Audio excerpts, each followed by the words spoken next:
Assalamualaikum warahmatullahi wabarakatuh. Rabbi shrah li sadri wa yassir li amri wahlul 'uqdatam min lisani yafqahu qawli. Hari ini saya mencoba untuk menjelaskan materi di bidang hukum kepartaian dan pemilu dengan topik pembahasan tentang pembubaran partai politik. Dan ini saya kira satu isu yang sangat menarik karena di satu sisi keberadaan partai politik ini dalam rangka untuk mengimplementasikan salah satu jaminan kebebasan berserikat, berkumpul dan menyatakan pendapat yang diatur di dalam konstitusi dan undang-undang dasar. Bahkan dalam konteks demokrasi perwakilan atau representatif demokrasi, keberadaan partai politik ini merupakan sebuah keniscayaan. Jadi para ahli hampir semuanya bersepakat bahwa tidak ada satupun negara-negara demokrasi modern hari ini yang bisa melepaskan diri dari keberadaan partai politik. Nah, sehingga dengan demikian partai ini menjadi institusi penting, ya kan, kalau tidak kita ingin katakan institusi yang paling penting gitu ya dalam sistem ketatanegaraan modern hari ini. Namun demikian, sekalipun partai ini memiliki fungsi dan peran yang begitu penting dan sentral dalam kehidupan berbangsa dan bernegara,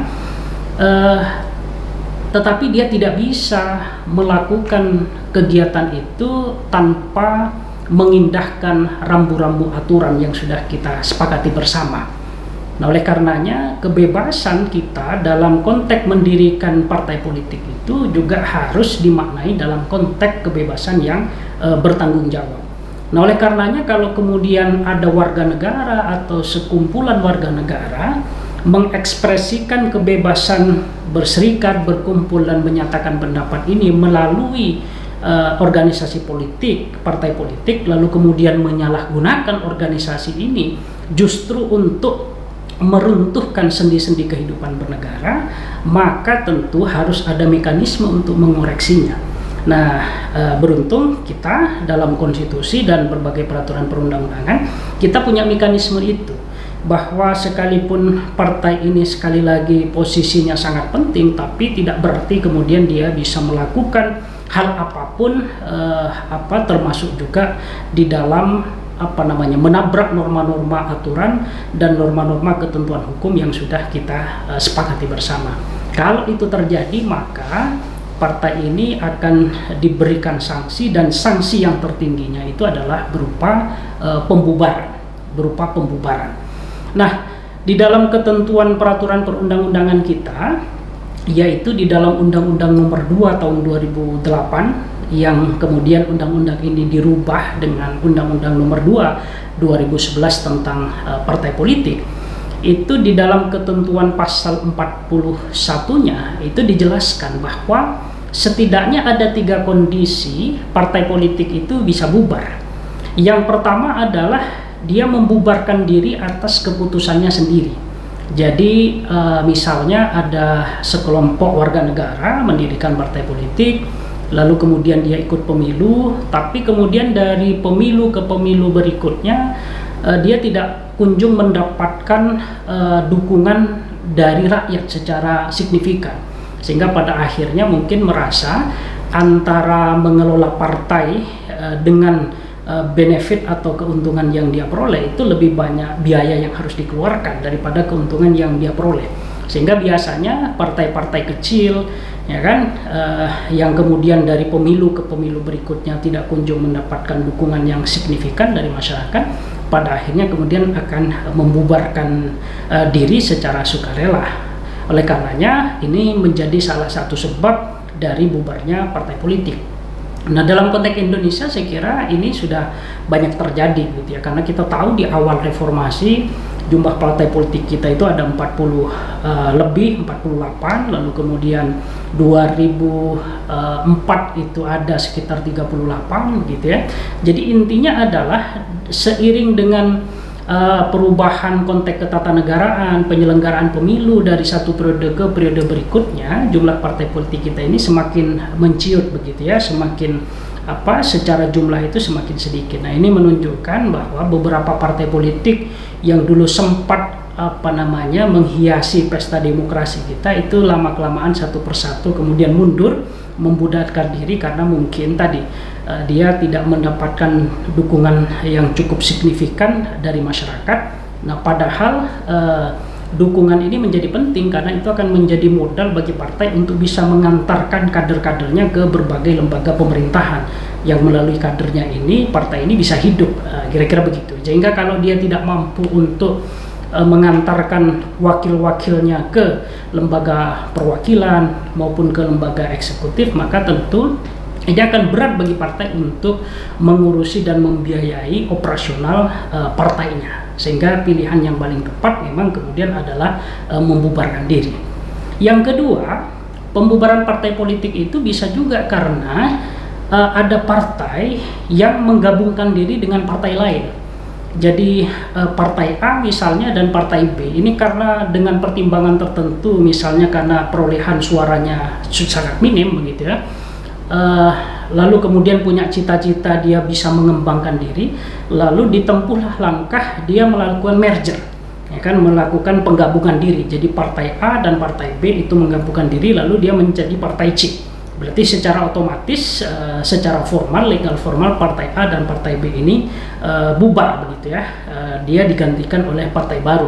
Walaupun secara substantif kepengurusan di partai C ini ya gabungan dari pengurus partai A dan partai B yang sebelumnya melakukan merger tadi. Tetapi secara legal formal keberadaan partai A dan partai B ini kan sudah tidak ada. Nah, itu juga bisa menjadi salah satu sebab yang menyebabkan partai politik itu dikatakan dia bubar. Nah, yang ketiga adalah karena disebabkan oleh putusan peradilan, artinya partai politik ini dibubarkan. Nah, biasanya ini atas dasar keputusan dari Mahkamah Konstitusi. Nah, berdasarkan tiga sebab bubarnya partai politik ini, maka pembubaran yang disebabkan oleh faktor yang ketiga, yaitu adanya putusan hakim, ini yang secara hukum kemudian menjadi lebih menarik untuk dikaji. Kenapa?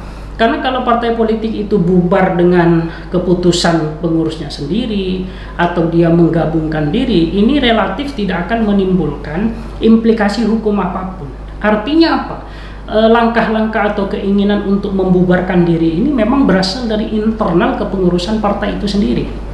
Nah, sehingga relatif secara hukum ini tidak menimbulkan dampak apapun.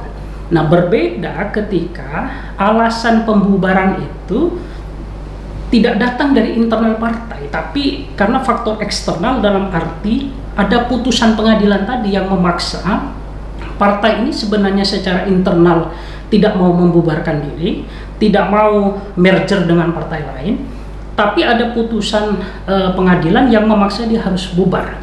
Nah, sehingga ini lalu kemudian menarik secara hukum karena kita harus tahu apa yang bisa menjadi alasan sebuah partai politik itu dibubarkan, bagaimana mekanisme untuk membubarkan, dan apa implikasi hukum dari partai politik yang dibubarkan oleh sebuah putusan peradilan. Dalam konteks ini adalah putusan dari Mahkamah Konstitusi. Nah, kalau kita membaca ketentuan secara lebih detail di dalam undang-undang kepartaian kita, yaitu dalam Undang-Undang Nomor 2 Tahun 2008, maka salah satu hal yang diatur dari undang-undang ini adalah tentang larangan-larangan atau sesuatu yang tidak boleh dilakukan oleh partai politik. Jadi selain undang-undang ini mengatur tentang bagaimana tata cara pembentukan parpol, bagaimana tata cara pengesahan badan hukum parpol, begitu ya kan, hak dan kewajiban dari parpol, salah satu hal yang juga diatur di dalam undang-undang kepartaian kita itu adalah berkaitan dengan larangan-larangan yang tidak boleh dilakukan oleh partai politik. Ada sekian banyak larangan yang tercantum di dalam undang-undang kepartaian kita, tetapi dalam konteks ini saya hanya akan menjelaskan tentang larangan yang ini kalau kemudian dilanggar akan berkonsekuensi pada diberikannya hukuman pembubaran. Jadi saya tidak akan membahas secara terperinci masing-masing larangan-larangan yang tidak boleh dilakukan oleh parpol, tapi saya hanya akan berfokus menjelaskan tentang larangan-larangan yang kalau ini dilanggar akan berakibat pada pembubaran partai politik. Di dalam ketentuan pasal 40 ayat 2 Undang-Undang Parpol kita itu diatur tentang 3 larangan yang ini nanti konsekuensinya kalau ada pelanggaran akan berujung pada pembubaran. Yang pertama adalah ketentuan pasal 40 ayat 2. Di situ dikatakan partai politik dilarang melakukan kegiatan yang bertentangan dengan konstitusi atau Undang-Undang Dasar 1945 dan peraturan perundang-undangan. Yang kedua, dilarang melakukan kegiatan yang membahayakan keutuhan dan keselamatan Negara Kesatuan Republik Indonesia. Nah, yang ketiga itu adalah larangan yang diatur di dalam pasal 40 ayat 5, yaitu seluruh partai politik di Indonesia dilarang menganut dan mengembangkan serta menyebarkan ajaran atau paham komunisme, Leninisme, dan ateisme.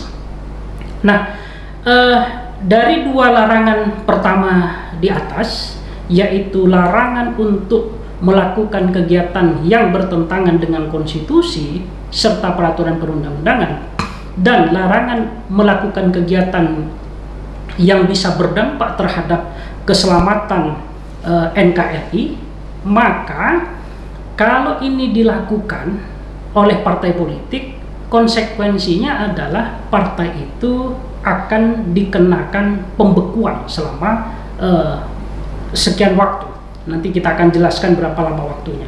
Nah, sementara kalau pelanggarannya itu terkait dengan ketentuan pasal 40 ayat 5, yaitu mengembangkan paham komunisme, ateisme, dan marxisme, maka konsekuensinya adalah langsung kepada pembubaran.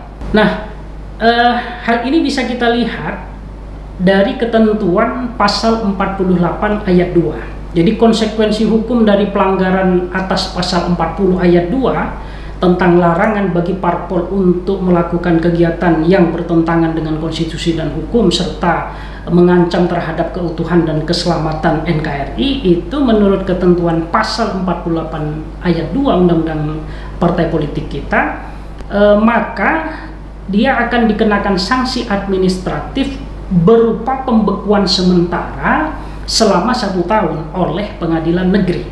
Jadi partai politik yang melakukan pelanggaran terhadap ketentuan pasal 40 ayat 2 tadi, sanksinya adalah diberikan sanksi administratif berupa pembekuan sementara, yaitu selama 1 tahun. Artinya partai politik ini selama 1 tahun tidak boleh melakukan aktivitas apapun. Jadi seluruh kegiatannya itu kemudian dibekukan.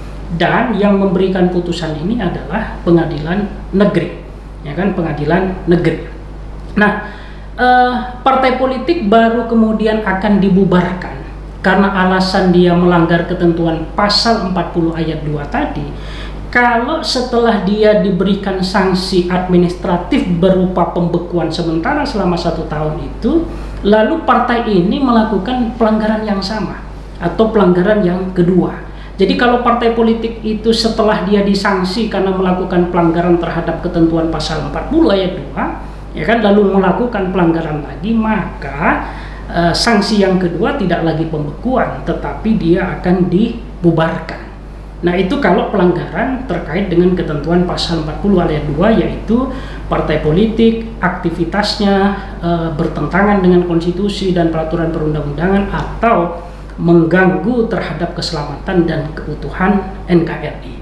Nah, sementara berkaitan dengan pelanggaran terhadap pasal 40 ayat 5, yaitu mengembangkan dan menyebarkan paham komunisme, Leninisme, dan ateisme, maka ketentuan pasal 48 ayat 7 Undang-Undang Partai Politik kita mengatakan pelanggaran terhadap ketentuan tersebut akan dikenakan sanksi pembubaran partai politik oleh Mahkamah Konstitusi.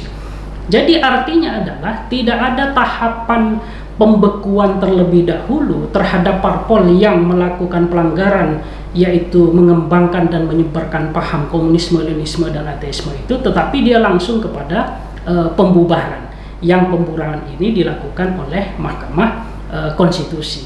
Sehingga dengan demikian, untuk pelanggaran jenis yang pertama itu bertahap, yaitu dengan diberikannya sanksi administratif berupa pembekuan dulu. Kalau dia melakukan pelanggaran yang sama berulang di kedua kalinya, baru kemudian dia dibubarkan. Tetapi khusus untuk pelanggaran terhadap ketentuan pasal 40 ayat 5, yaitu mengembangkan dan menyebarkan paham komunisme, ateisme, dan leninisme, itu langsung dengan sanksi pembubaran melalui putusan Mahkamah Konstitusi. Nah, apa sebenarnya yang ingin dituju dari adanya pembubaran partai politik ini? Tadi di awal saya mengatakan bahwa secara fungsi dan peran partai politik ini begitu penting dalam sistem ketatanegaraan demokrasi modern hari ini. Nah, tetapi mekanisme pembubaran ini juga menjadi penting untuk ada di dalam konstitusi dan peraturan perundang-undangan sebuah negara, karena biasanya pembubaran ini dikaitkan dalam rangka untuk melindungi pertama demokrasi. Jadi artinya jangan sampai kemudian parpol yang seharusnya dia merupakan pemain utama di dalam mengembangkan proses berdemokrasi, tapi justru dia menjadi musuh dari demokrasi itu sendiri. Saya kira pengalaman Jerman dengan Nazinya itu merupakan contoh konkret dan contoh nyata betapa Nazi yang hadir berdasarkan prinsip adanya kebebasan berserikat dan berkumpul itu toh pada akhirnya disalahgunakan justru untuk menghancurkan demokrasi negara Jerman pada waktu itu. Nah, oleh karenanya kalau kemudian keberadaan dari parpol ini justru aktivitas dan kegiatannya itu bertolak belakang dengan prinsip-prinsip demokrasi, maka pada saat itu dia harus dibubarkan dalam rangka agar demokrasi ini bisa kita selamatkan. Yang kedua adalah dalam rangka menjaga konstitusi, agar prinsip-prinsip konstitusionalisme yang diatur dalam konstitusi itu terjaga dengan baik. Maka siapapun yang melanggar terhadap ketentuan konstitusi tidak terkecuali itu dilakukan oleh parpol, maka di situ harus ada ketentuan sanksi yang sangat tegas, yang dalam konteks parpol itu adalah sanksinya yang tertinggi adalah tentu pembubaran. Yang kedua dalam rangka menjaga kedaulatan negara, lalu kemudian menjaga keamanan negara dan melindungi ideologi negara. Jadi kalau kita hubungkan dengan tujuan dari pembubaran parpol ini dalam rangka menjaga konstitusi, demokrasi, kedaulatan negara, keamanan dan ideologi, ini menunjukkan bahwa untuk membubarkan partai politik itu memang butuh alasan-alasan yang spesifik, yang kemudian pelanggarannya itu masuk kategori pelanggaran berat. Jadi tidak bisa pelanggaran yang sifatnya ringan itu lalu kemudian serta-merta menjadi alasan bagi pemerintah untuk membubarkan partai politik.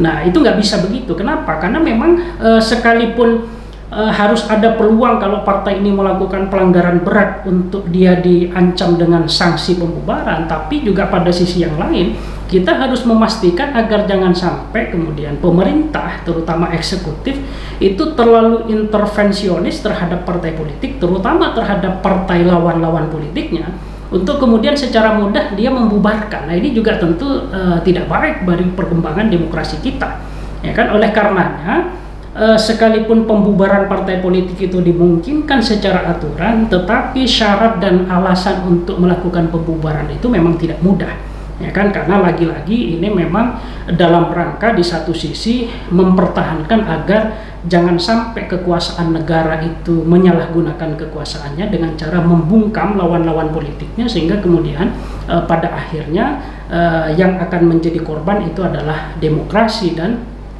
konstitusi kita. Nah, oleh karenanya sekali lagi syarat-syarat dan mekanisme untuk pembubaran partai politik itu dibuat sedemikian rupa yang pada intinya adalah sangat susah dibandingkan dengan cara kita untuk membubarkan organisasi-organisasi non partai politik.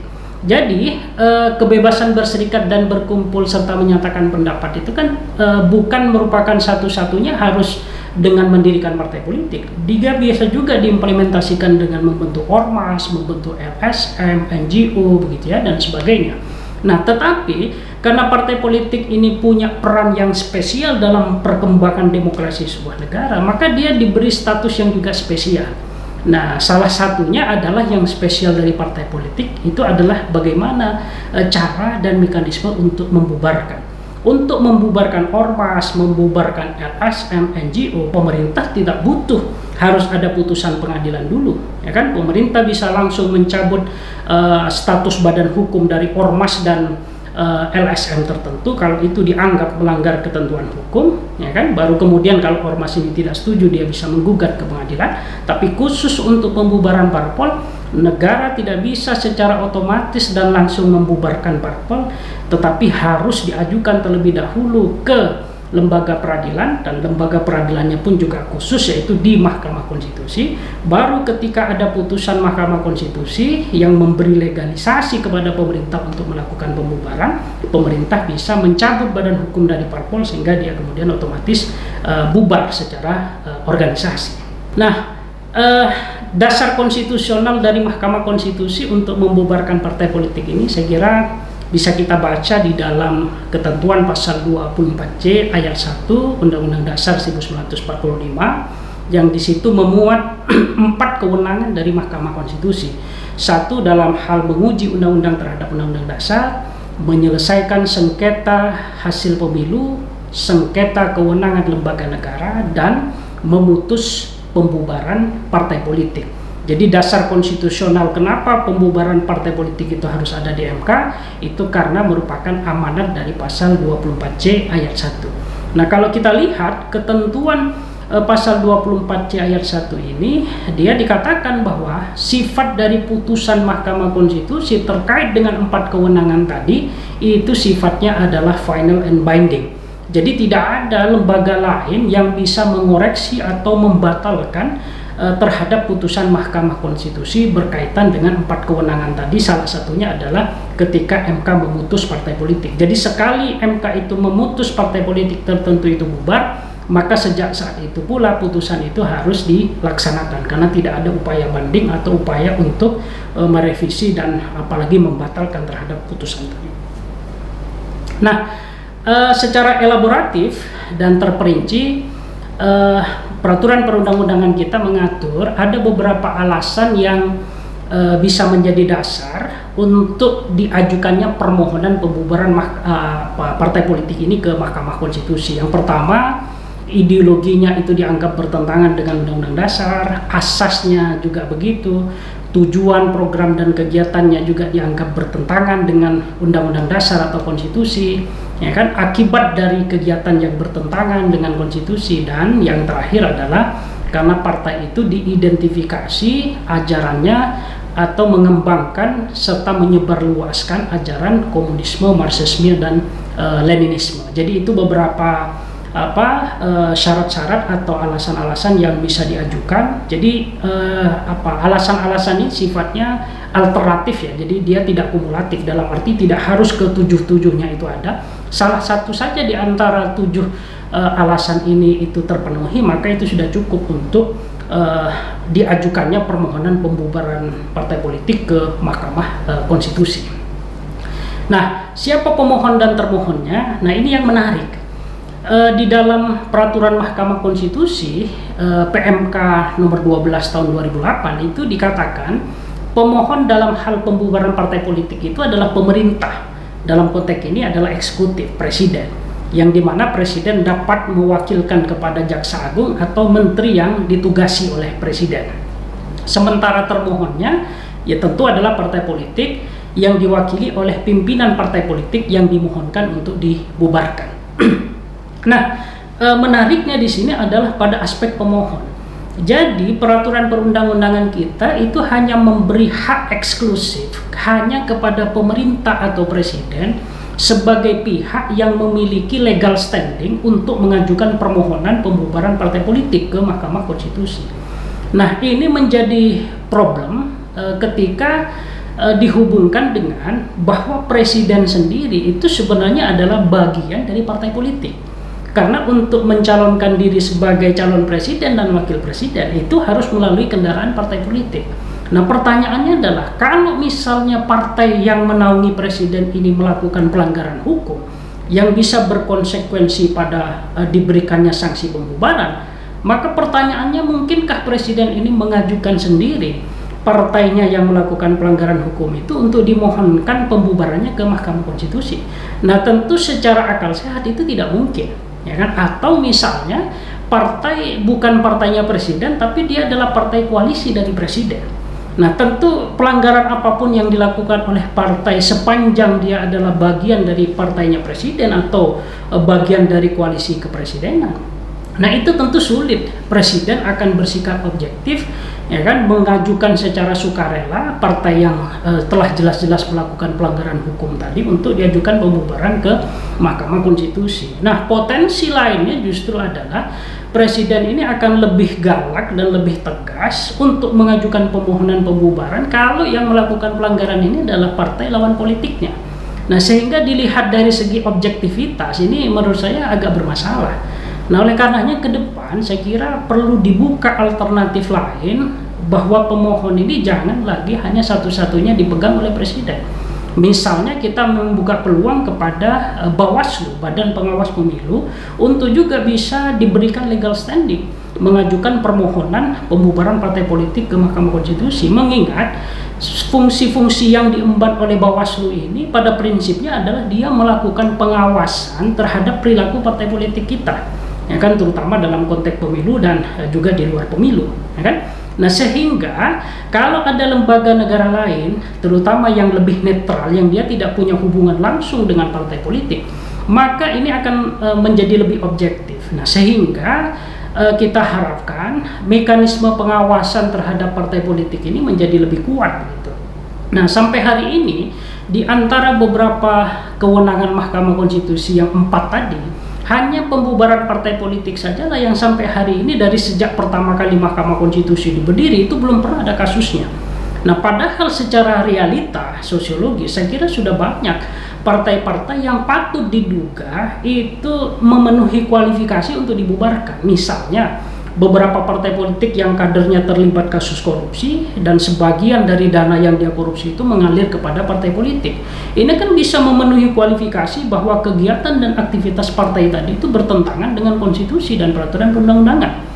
Nah, tetapi ini tidak pernah dicoba untuk dimintakan permohonannya kepada Mahkamah Konstitusi untuk dibubarkan, ya karena tadi sifatnya kemudian menjadi sangat subjektif berdasarkan penilaian dari presiden. Nah, sehingga kita harapkan salah satu kewenangan MK dalam hal pembubaran partai politik ini, kalau ini mau bisa dilaksanakan oleh Mahkamah Konstitusi, kita harus memulai dari merekonstruksi ulang pemohon ini.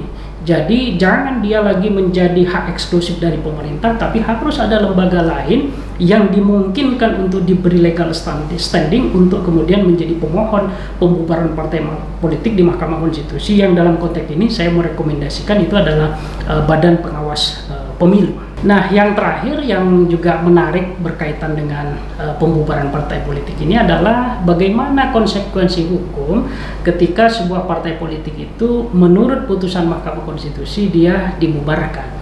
Maka pasal 10 ayat 2 peraturan Mahkamah Konstitusi tahun 2008 itu sudah mengatur. Di situ setidaknya ada implikasi hukum, yaitu ada 4 implikasi hukumnya. Yang pertama adalah pelarangan hak hidup partai politik dan penggunaan simbol-simbol partai politik itu di seluruh Indonesia. Lalu pemberhentian seluruh anggota Dewan Perwakilan Rakyat baik di pusat maupun daerah dari partai yang dibubarkan tadi. Jadi kalau partai yang bubar tadi punya kader yang duduk di lembaga perwakilan, semuanya kemudian harus diberhentikan. Yang ketiga, pelarangan terhadap mantan pengurus partai politik yang dibubarkan untuk melakukan kegiatan politik, jadi dia otomatis hak politiknya dicabut. Dan yang terakhir adalah pengambil alihan oleh negara atas kekayaan partai politik yang dibubarkan. Jadi seluruh kekayaan partai politik yang dibubarkan ini lalu secara otomatis akan disita oleh negara untuk dipergunakan untuk kepentingan masyarakat secara luas.